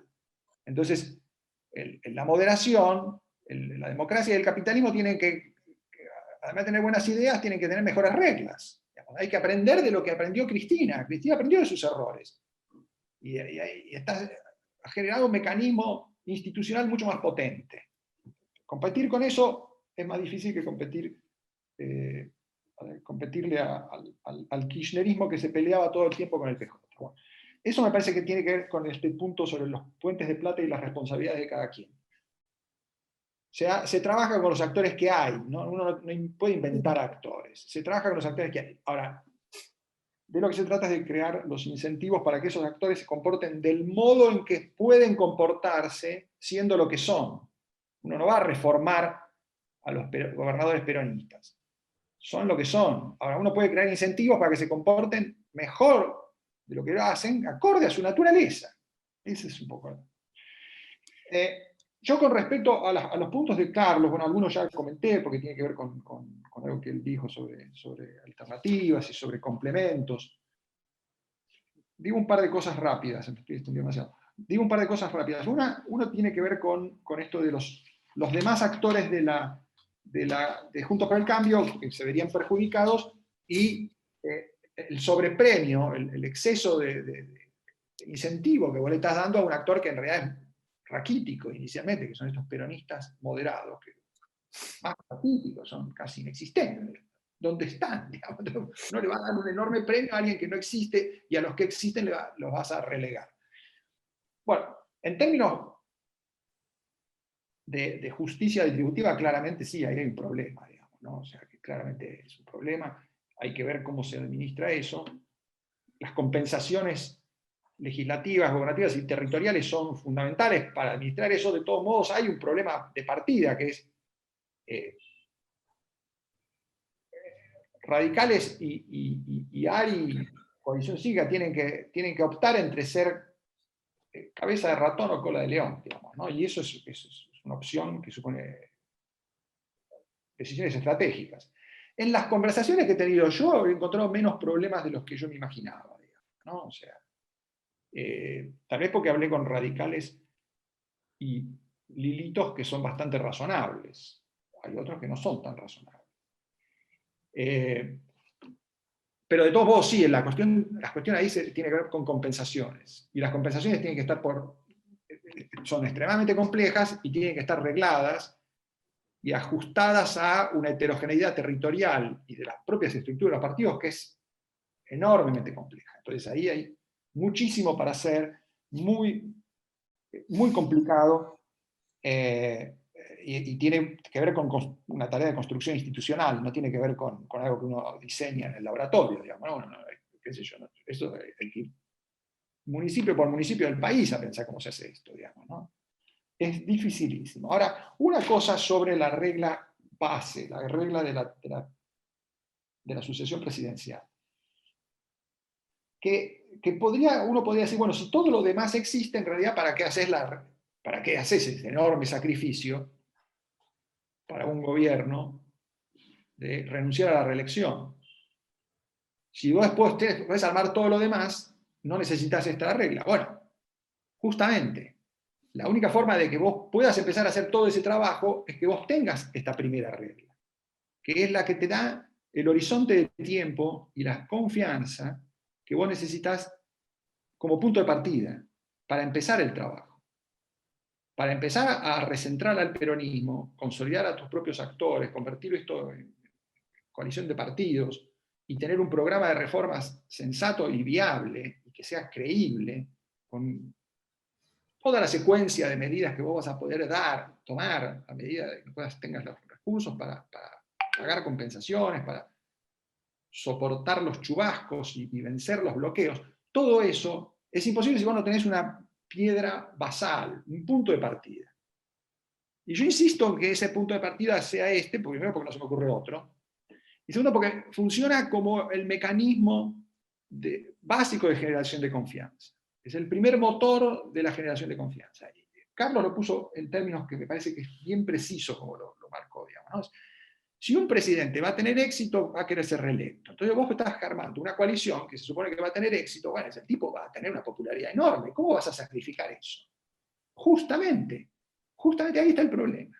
Esto puede funcionar, y ese presidente va a ser popular, si genera confianza desde el principio. Y para generar confianza tiene que hacer un sacrificio. Tiene que autolimitarse.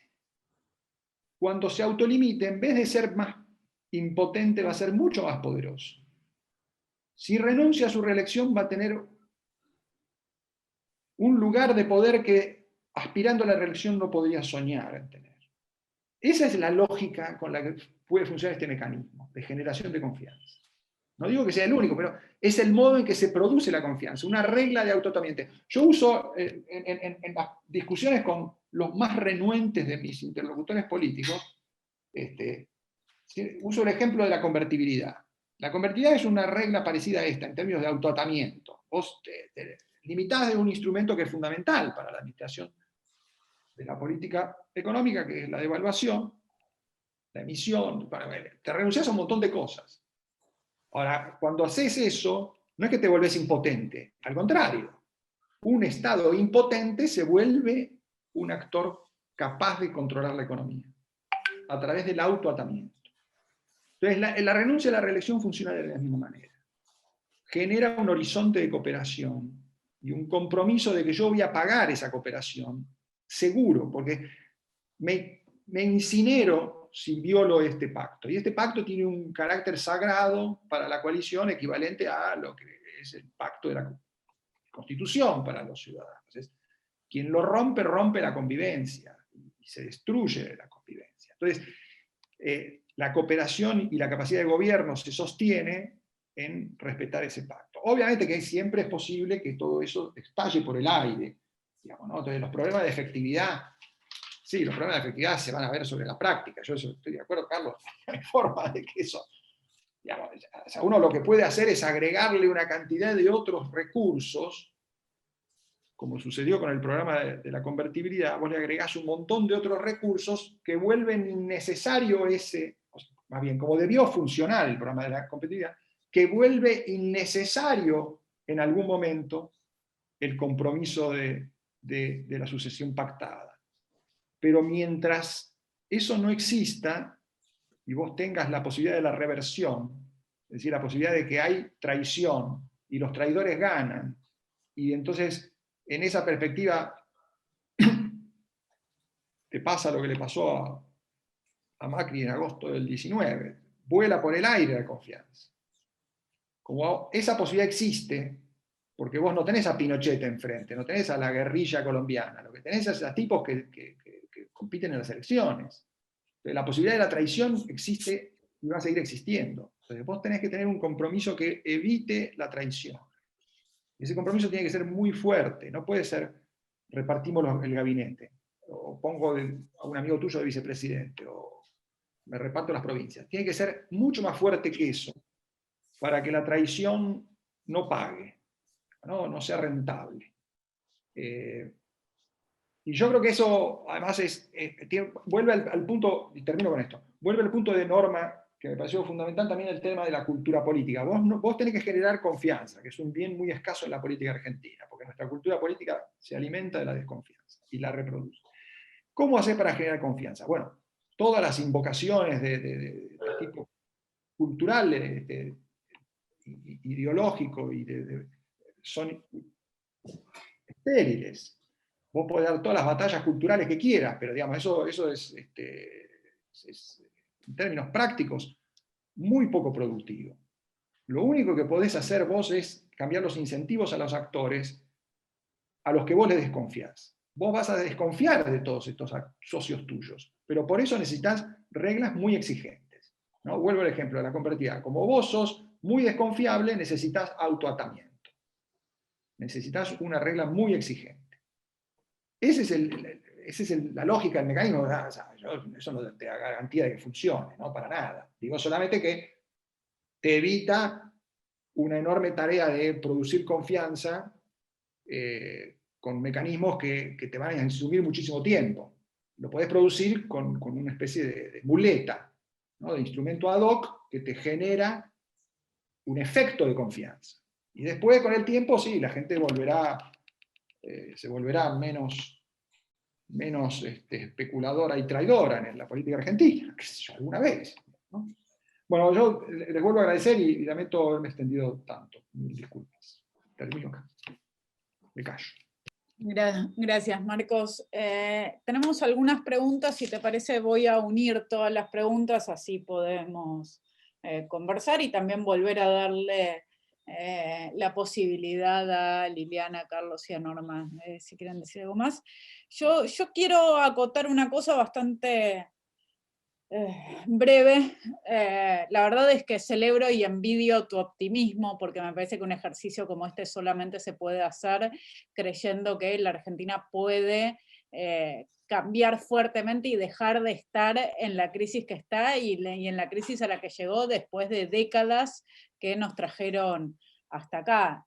La verdad es que cada vez que yo tengo reuniones con dirigentes políticos, sobre todo de la oposición, y veo que por un lado están pensando en su carrera política, en las próximas elecciones y en la fuerza política, y al mismo tiempo que tal vez, bueno, sus hijos se van a vivir ahora afuera y al año y medio ellos también se van, y, ¿no? Como es muy difícil que esté puesto el futuro de la Argentina en dirigentes que no tienen tan claro si en 2 o 3 años van a estar viviendo en la Argentina. Eso lo vemos entre algunos y la verdad es que es algo extraordinario. En general los dirigentes de los diferentes países no piensan en irse a vivir a otros países. Es un elemento que constituye un poco a la clase dirigente. Pero bueno, entiendo que cada vez queda más en evidencia, y este gobierno está acelerando los procesos, de que podemos pronto estar en la necesidad de salvar a la democracia, si parte de los partidos y básicamente el kirchnerismo se sigue radicalizando.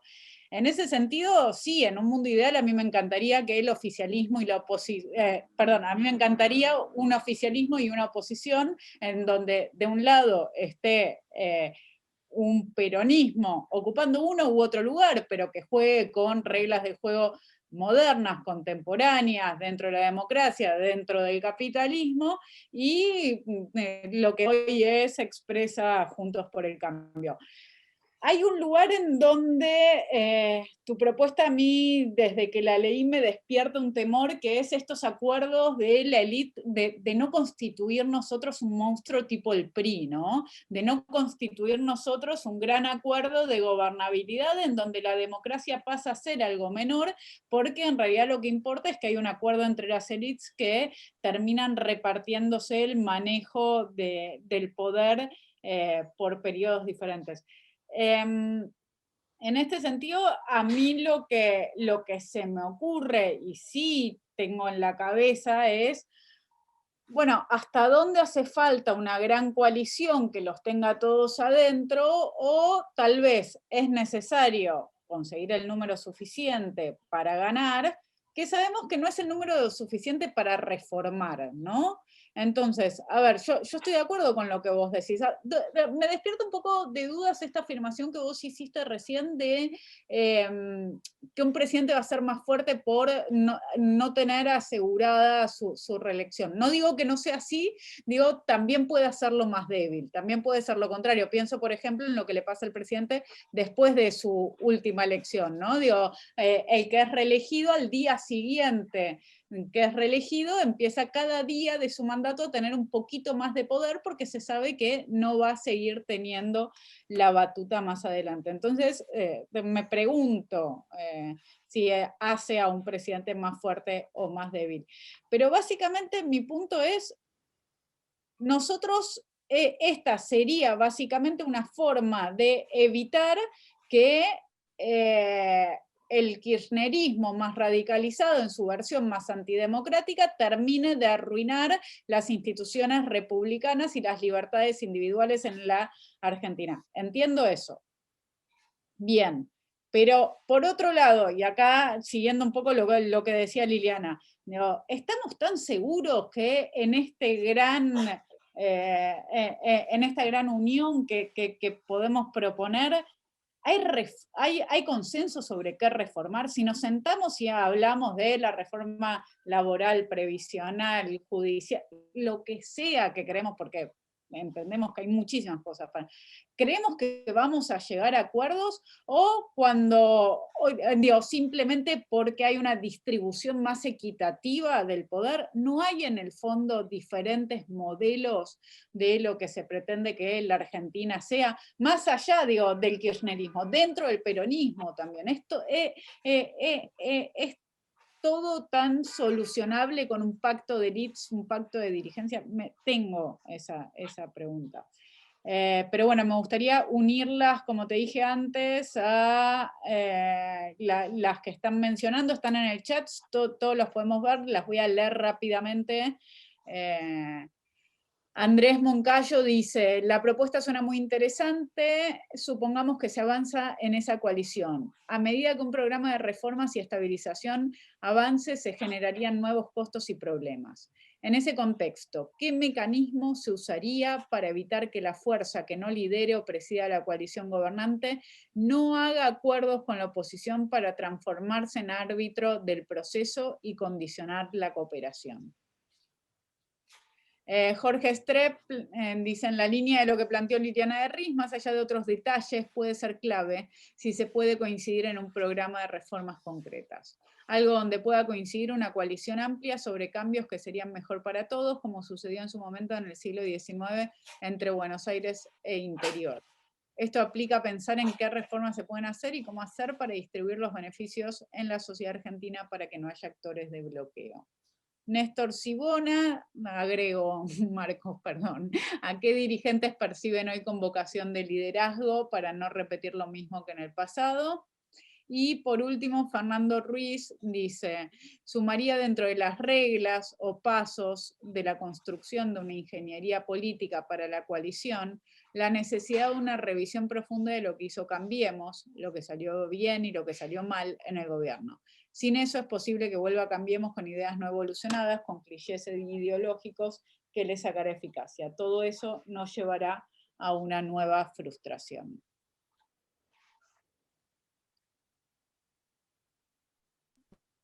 No sé si ahora hablo yo o no se quieren hacer una ronda más por ahí, Liliana, Carlos, Norma, quieren ellos, ¿no? No sé. Dale. como ustedes prefieran. Si tienen ganas, Liliana, Carlos, Norma, si tienen algún comentario, y cierra Marcos. ¿Podemos saber, Marcos, con quiénes has conversado, quiénes en la política han sido sensibles? Porque no sé quién decía ahí, yo creo que hay dentro de Juntos por el Cambio gente muy, muy valiosa, y si bien es cierto, no aparecen como liderazgos, hay algunos, pero sí, me gustó mucho lo que señalás como el incentivo, no se me termina, tal vez habría que pensar cuál es el incentivo para que efectivamente esto actúe como presión, digo yo, porque no se me ocurre otra palabra en el sentido de que la dirigencia política se sienta también interpelada, ¿no? Que salga del debate de despachos, que se sienta interpelada ante la opinión pública. Y se puede decir que de la gente con la que hablaste, ¿dónde encontraste más receptividad?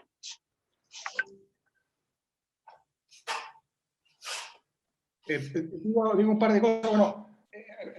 Bueno, yo no sé si puedo decir exactamente lo que me han dicho, porque mejor que lo digan ellos al público, Claro. digamos. O sea, claro, pero sí puedo decir, yo hablé en forma directa o indirecta con todos, digamos, todos los dirigentes importantes de Juntos por el Cambio y los aspirantes a protagonizar algún tipo de disidencia en el peronismo que están adentro o afuera del frente de todos, ¿no? Gobernadores, expresidentes, legisladores, los jefes de los grupos políticos que están en danza. Diría un par de ejemplos que sí se pueden decir porque son bastante públicos. Digamos, una de las mejores conversaciones que yo tuve sobre esto y que me está ayudando mucho en impulsar la idea es Jorge Remes Rincón. Pero nada menos que ese, muy bueno. Remes además es uno de los tipos que más está actuando ahí. No sé si ustedes leyeron el documento de Remes, sí, difundido hace unos meses, que es un documento muy bueno, donde ha madurado mucho. Se lo tiene en cuenta de dónde viene Remes Rincón, digamos, para tener en cuenta un poco esta discusión sobre qué reformas, ¿no? O sea, si uno ve ese documento, el impacto que ha tenido, y esto hablando con los economistas es también notable, ese documento lo firman prácticamente todos los economistas con los que uno puede hablar, a las fronteras del frente de todos, o incluso parte de los tipos que están adentro del frente de todos firman eso. No Axel, seguro, digamos, pero digo, todos los que más o menos saben que existe la ley de gravedad, digamos, Axel no. Entonces, no hay tanta dificultad en ponerse de acuerdo sobre cuáles son las reformas que hace falta. El documento de Remes es durísimo sobre nuestro sistema laboral, sobre el Estado, sobre el sistema tributario, sobre el sistema previsional. Lo que se desprende de ahí es un enorme valle de lágrimas, extensísimo, digamos, ¿no? de muchísimo esfuerzo. Y sin embargo, hay un montón de gente que lo firma ese documento. Pero el problema no es. Y este es uno de los errores que cometió Macri más graves, que fue pensar en términos tecnocráticos los cambios que había que hacer y no en términos de sustentabilidad política. Digamos, ¿no? O sea, la discusión empezaba por los técnicos. Y después, tras noche, o cuando ya estallaban los conflictos, aparecía la discusión sobre la sustentabilidad política. Hay que hacer todo al revés, porque en realidad en términos técnicos no es tan difícil ponerse de acuerdo sobre qué es lo que hay que cambiar. Sí, obviamente que cuando uno encara la cuestión con los actores, de los cuales yo con los únicos que voy a avanzar con los empresarios, digamos, ¿no? Con los sindicalistas, sé que a algunos sindicalistas les llegó los documentos, pero digamos, ahí es mucho más difícil. De todos modos, obviamente que con los actores sociales es más difícil ponerse de acuerdo porque ahí hay un montón de intereses en pugna, digamos, ¿no? Pero bueno, eso va a pasar también con los gobernadores y los intendentes, digamos, es inevitable. Entonces yo diría, sí, es bastante así, digamos, ¿no? O sea, el problema, digamos, no es tanto el asunto, el contenido del programa, como cómo esto va a ser sustentable para que los costos que yo tenga que afrontar no me destruyan como sector, no me destruyan como asociación de intereses. ¿Cómo hago para vender esto a mis representados que van a pagar costos transicionales altos? Eso es lo que hay que resolver. Eso, en gran medida, se resuelve con tiempo. Y vos tenés que comprar tiempo. ¿Cómo? Generando un horizonte de varios mandatos de gobierno que tienen el mismo programa. Esa es la idea. No hablo más, disculpen, no me molesto. ¿Puedo? Sí. Yo quiero decir rápido 3 cosas. Una, a propósito de Remeslenikov, para señalar que la transición de la crisis del 2001 tuvo 3 líderes importantísimos en ese momento: Duhalde, Alfonsín y Remes.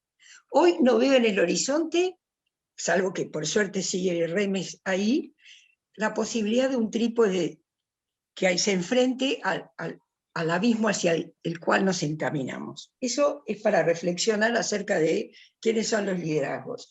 Por otro lado, el mecanismo del PRI, que es la no reelección y el sufragio electivo, evidentemente no. Introdujo una regla interesante, que los emperadores mueren en el sexenio y luego exequias, no existen más.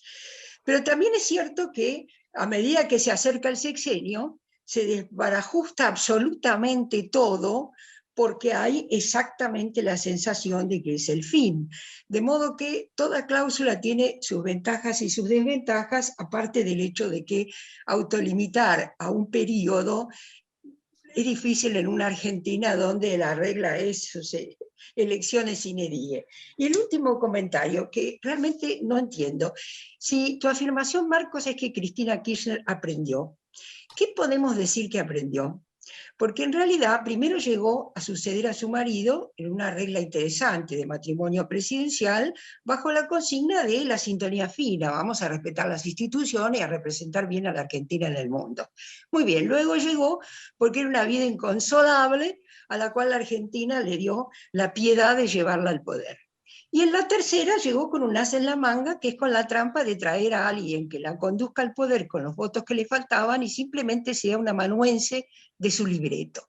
Yo eso no lo considero triunfo. Creo que el kirchnerismo respecto al peronismo es realmente una ruptura, y creo que, inspirados en Laclau, que leyó muy bien a Tácito, tienen la teoría de los Césares, o sea que pensar en acuerdos con ellos es como el alacrán, te van a picar sí o sí en el medio del río.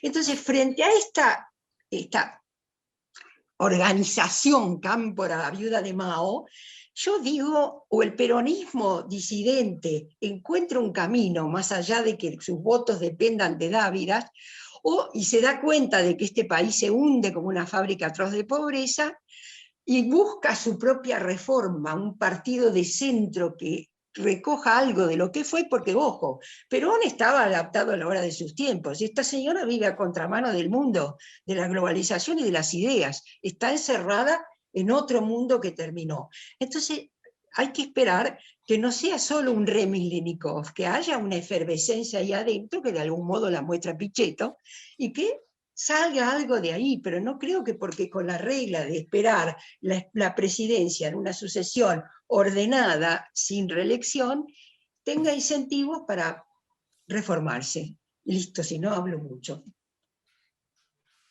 Bueno, Sabrina. Sí, por favor.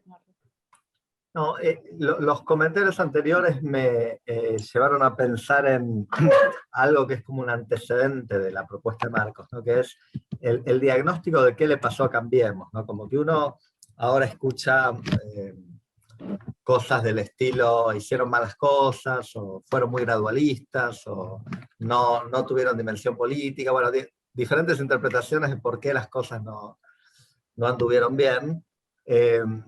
Yo recuerdo en esos años, quizás la cosa que más me llamó la atención durante los 4 años de Cambiemos, especialmente hasta el 2018, hasta que vino la devaluación, la verdad que las cosas iban bastante bien políticamente para el gobierno, especialmente después de las elecciones de 2017, pero me llamó la atención el bajo nivel de confianza inversor, ¿no? Ustedes miren las cifras de inversión en la Argentina, y no pasó lo que uno suponía y lo que ellos creían ciertamente. Ellos estaban convencidos de que venía un gobierno más market friendly, etc. Y las oportunidades que la Argentina ofrece, que ciertamente las ofrece para la inversión, iban a traer un montón de capitales argentinos, extranjeros, de argentinos que están afuera, de argentinos que están acá y quieren invertir pero no lo hacen porque tienen miedo.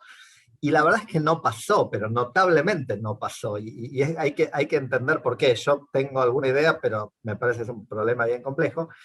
Pero la idea que quiero compartir con ustedes y que me parece que enfatiza aún más la importancia de algo como lo que Marcos tiene en mente, es que ahora es mucho peor, porque básicamente yo hago algo de consultoría política y hablo con inversores y con fondos de inversión, especialmente en época electoral, y la pregunta de esos 4 años es: ¿qué chance hay de que vuelva Cristina? Es lo único que les interesaba, ¿no? ¿Qué chance hay de que vuelva Cristina? Y te van a pagar un montón de plata para que les estimes lo más precisamente que puedas qué chance hay de que vuelva Cristina. Eso era lo que les interesaba a los inversores, ¿no? Y la verdad es que lo que pasó es que hasta el 2018 todo el mundo asumía que a Macri lo reelegían, era como supuesto de la política argentina y de la comunidad de negocios. Aún después del 2018 había bastantes chances de eso y había bastante optimismo, y con las PASO cambió completamente la percepción, y entonces los capitales se fueron despavoridos porque ahí tuvieron la respuesta. Hay muchas chances de que vuelva Cristina. Entonces se fueron despavoridos.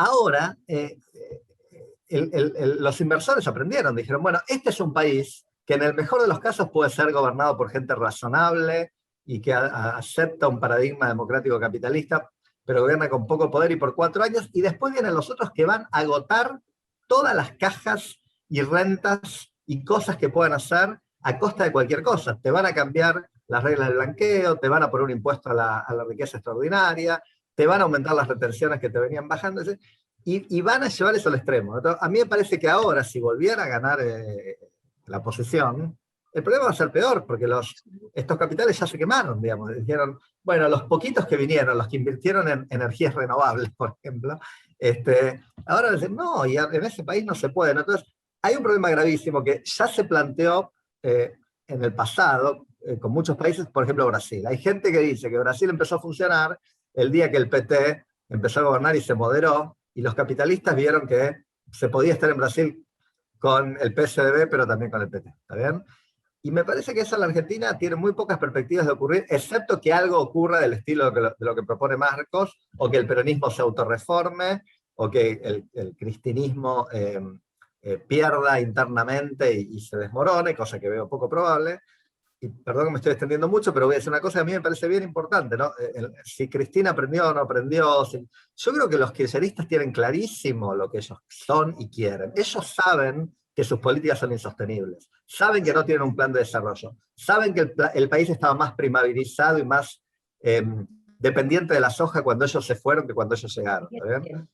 Saben que su plan es apropiarse de todas las cajas y rentas que puedan y construir identidad. Y el día que esto se vaya al diablo, pues yo creo que ellos saben que esto se va al diablo, como yo lo dije, van a echarle la culpa a otro. Van a decir, fue Alberto Fernández, fue el FMI, fue las condiciones internacionales, y van a quedarse en la debacle económica, pero diciendo tengo razón. Que fue lo que les llevó a Allende en su momento en Chile a ganar las elecciones del 72, que le vaya muy bien en las elecciones legislativas del 72, creo que fueron, porque el país estaba desmoronando, pero sacó un 40 y pico % de los votos diciendo, esto es culpa de los otros que nos boicotean, ¿está bien?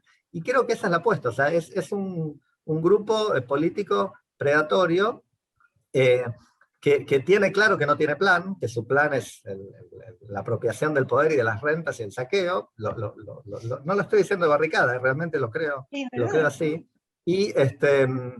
Y que entonces el que está del otro lado tiene un problema enorme, porque puede garantizar lo que hacen sus años de gobierno, pero no puede garantizar que dentro de 4 años vienen estos tipos, se van a quedar con tus empresas, se van a quedar con tu renta extraordinaria, etc. Y entonces, ¿quién va a invertir? ¿No? Yo ciertamente no. Y lo que decía Sabrina, que los políticos se quieren ir, me parece que es consistente con todo eso, como que la percepción general es, ok, este país ya no tiene chance, porque en la medida que esta gente de vez en cuando vuelva al poder, acá no hay nada para nadie, salvo los que tienen oportunidad de apropiarse de esas rentas.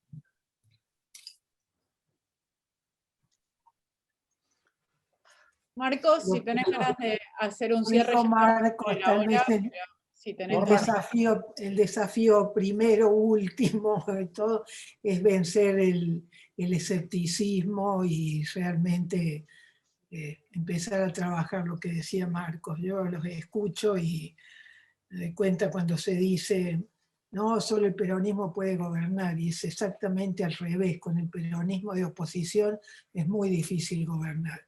Me llama mucho la atención con la clase media también, que creó tanta expectativa con Macri, y con qué grado de defraudación, ¿no? Eso es una de las cosas que me deja bastante perpleja, es decir, la irritación que tienen algunos sectores de clase media con Macri. Tal vez yo creo que ha habido ingenuidad si uno tiene que ver qué pasó con Cambiemos, pero hay una cantidad de cosas que no habría que dejar de lado, ¿no? Lo que significó ese tiempo, los intentos de reforma, los intentos de modificación de la cultura. Es decir, cuando yo hablo de cultura política es el respeto a las reglas. Es decir, cuando yo digo padecía el kirchnerismo es que vos tenés una comisión, como yo presidía la Comisión de Población y Desarrollo, que es la que le compete en todos los temas de derechos humanos, nunca me dieron quórum, nunca, porque era de oposición. Es decir, hay 2 o 3 leyes que han sido proyectos en los que yo me he involucrado y estoy feliz que salgan, porque bueno, después los agarra un kirchnerista y los presenta como propios, no importa. Lo que importa es que salga es muy difícil, porque del otro lado tenés una concepción de poder antidemocrática, y cuando vas a decir, ¿cómo puede ser que con estos estuvimos en la primavera democrática, ahora no pueden sentarse a mi lado? Y no es que no pueden sentarse a tu lado, es que no quieren que los vean sentados a lo que ellos ven a la oposición como un enemigo.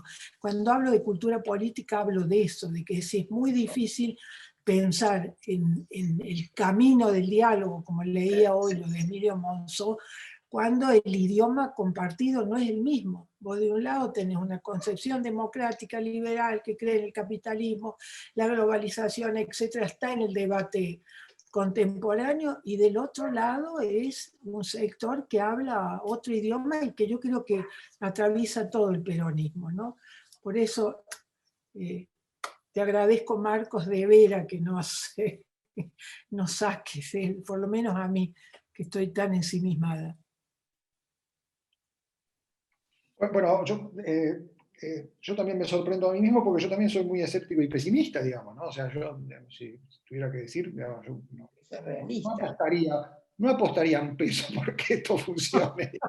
Así que, en cierta medida me sorprendo a mí mismo de escucharme, digamos, ¿no? O sea, diría un par de cosas más sobre comentarios finales, digamos, uno sobre lo de Sabrina, sobre el elitismo, que es un riesgo, ¿no? Efectivamente hay un riesgo acá de hacer un pacto que se ha visto como como se llama habitualmente en la historia política argentina, un contubernio, ¿no? O sea, ese tipo de palabras. Continuista.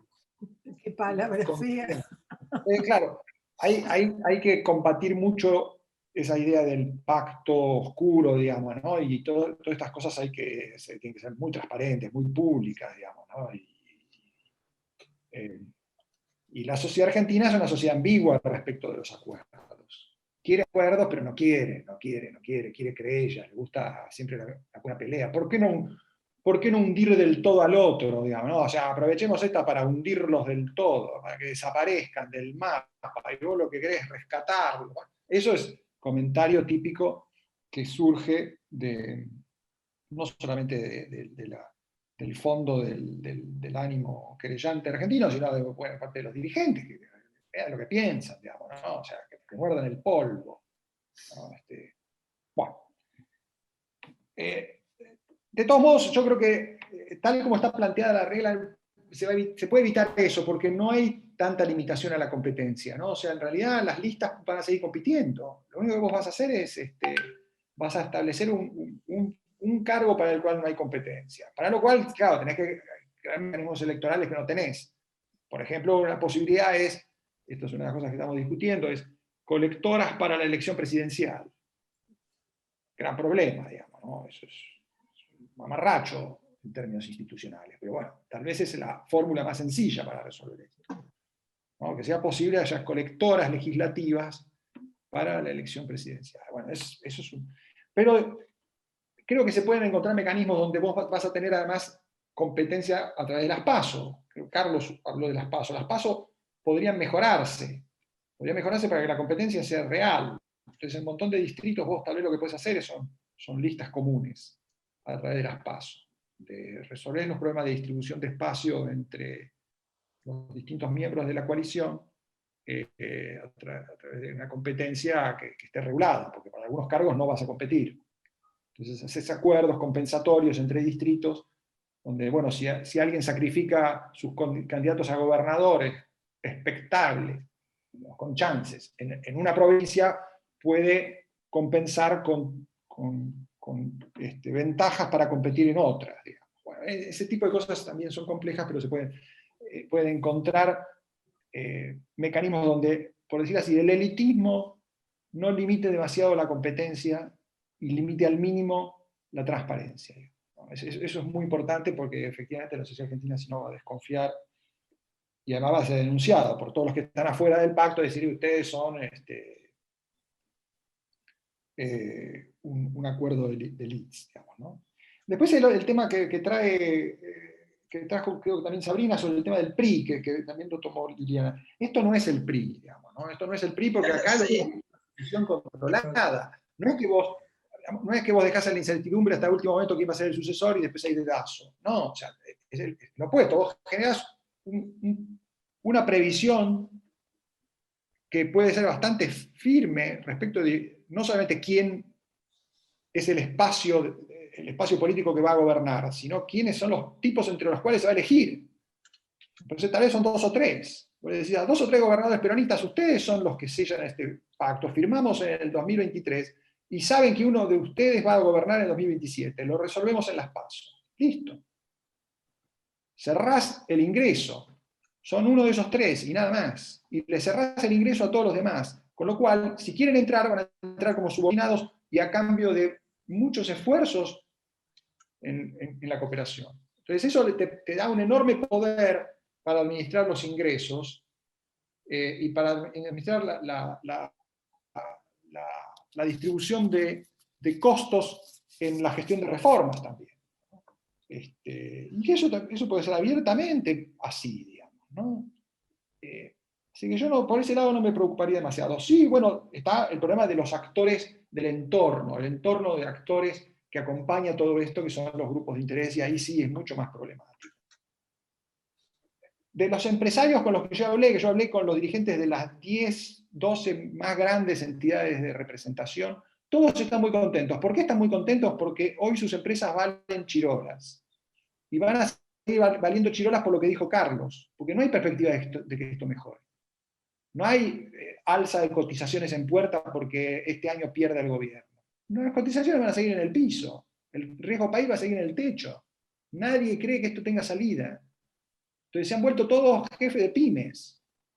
Entonces están desesperados porque se lo van a comprar por 2 mangos cualquiera que venga de afuera a correr riesgos. Y ese es un instrumento muy útil para lograr la cooperación en los actores, en los grupos de interés, pero va a durar poco, porque en cuanto se arme una salida, las cotizaciones de ellos van a volar. Entonces, ¿cómo hacer para que no se vuelvan actores de veto de vuelta, que bloqueen las medidas que van a afectar intereses empresarios? Es un gran problema. Es un gran problema porque los empresarios cobran rápido y cooperan muy poco. Y eso, entonces, y obviamente con los sindicatos te va a pasar algo parecido o peor. Entonces sí, ahí hay muchísimos problemas a resolver, que hacen que esto sea mucho más complicado que las experiencias comparables, ¿no? de otros países. Pero bueno, es esto lo que hay, digamos, ¿no? Es un país complicado. No, en el mejor de los casos vas a tener todos estos problemas delante y vas a tener la oportunidad de tratar de resolverlos. En el mejor de los casos. Si es que hay otra oportunidad. Me da la impresión de que lo único que hay es tiempo. Digamos. Vos vas a tener bastante tiempo porque estamos hablando de esto y esto se puede volver algo práctico dentro de 2 años y medio, 3. Digamos, ¿no? Entonces, como vos tenés tiempo, tenés que aprovechar ese tiempo para que esto no sea fruto de la improvisación, que no esté todo atado con alambres y después vemos, ganamos y después vemos, digamos, ¿no? Que es el argumento de algunos de los dirigentes políticos más optimistas con los que yo he hablado, que te dicen, sí, muy lindo, volvemos a hablar después de que yo arrase. Con ese argumento sonaste, digamos, ¿no? Porque, ¿cómo vas a discutir con eso? Digamos, ¿no? Pero bueno, hasta ahora, no es que no me pasó, digamos, pero es solamente un reflejo de las costumbres. Me parece que la mayor parte de la gente está suficientemente preocupada, se siente suficientemente débil y tiene mucho miedo respecto de lo que se viene como para que haya un clima propicio para hablar de este tipo de cosas, digamos, ¿no? Y eso me parece que es lo mejor que se puede aprovechar. Bueno, eso es todo y muchas gracias de vuelta. Y ha sido para mí muy, muy útil y muy aleccionador, y hay un montón de cosas para pensar de vuelta y para darle vuelta al asunto muchas veces, ¿no? Muchas veces hasta que esto se convierta en algo que pueda funcionar. Así que muy agradecido. Muchísimas gracias a vos, Marcos, por hacernos pensar y sobre todo, como marcó Norma, por traer esta suerte de positividad entre nosotros, entre tanta preocupación. Muchísimas gracias a todos los que nos acompañaron hoy en la reunión y nos vemos la próxima.